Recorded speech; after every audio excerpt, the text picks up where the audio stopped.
नमस्कार, मैं जी पांडे और आप देख रहे हैं हमारा YouTube channel P6 news Bharat की आवाज। लोकसभा का चुनावी माहौल है। इस बीच सुप्रीम कोर्ट का इलेक्टोरल बॉन्ड पर आया बड़ा फैसला सियासी दलों के लिए झटका माना जा रहा है। दरअसल इलेक्टोरल बॉन्ड पर सुप्रीम कोर्ट ने पाबंदी लगा दी है।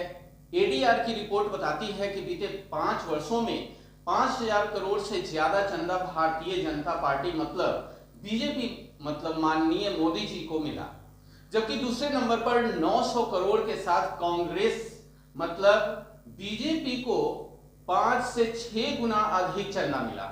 वहीं तीसरे नंबर पर तृणमूल कांग्रेस है मतलब ममता बनर्जी की पार्टी। बाकी सभी पार्टियों को चंदा इलेक्टोरल बॉन्ड के जरिए मिलता है, जिसके पिछले लोकसभा या विधानसभा में कम से कम 1% वोट हासिल हो। अब आम जनता यह जानना चाहती है कि क्या है इलेक्टोरल बॉन्ड। भारत सरकार ने इलेक्टोरल बॉन्ड योजना की घोषणा 2017 में की थी, मतलब बीजेपी सरकार जो 2014 में आई उसी ने इलेक्टोरल बॉन्ड योजना लाई। इस योजना को सरकार ने 29 जनवरी 2018 को कानूनन लागू कर दिया था।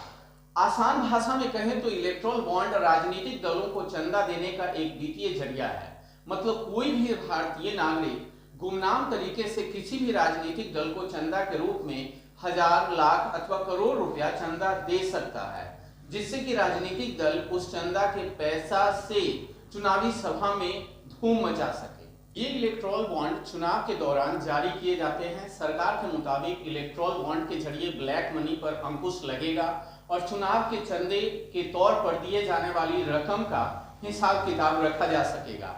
इससे चुनावी फंडिंग में सुधार होगा।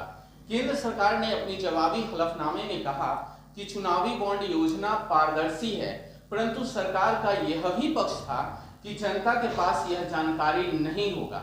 अब भला ये बताइए कि ये कैसी पारदर्शिता है कि जनता को ये पता नहीं होना चाहिए कि सरकार ये जो चुनाव में इतना पैसा खर्च करती है आखिर वह आता कहां से है।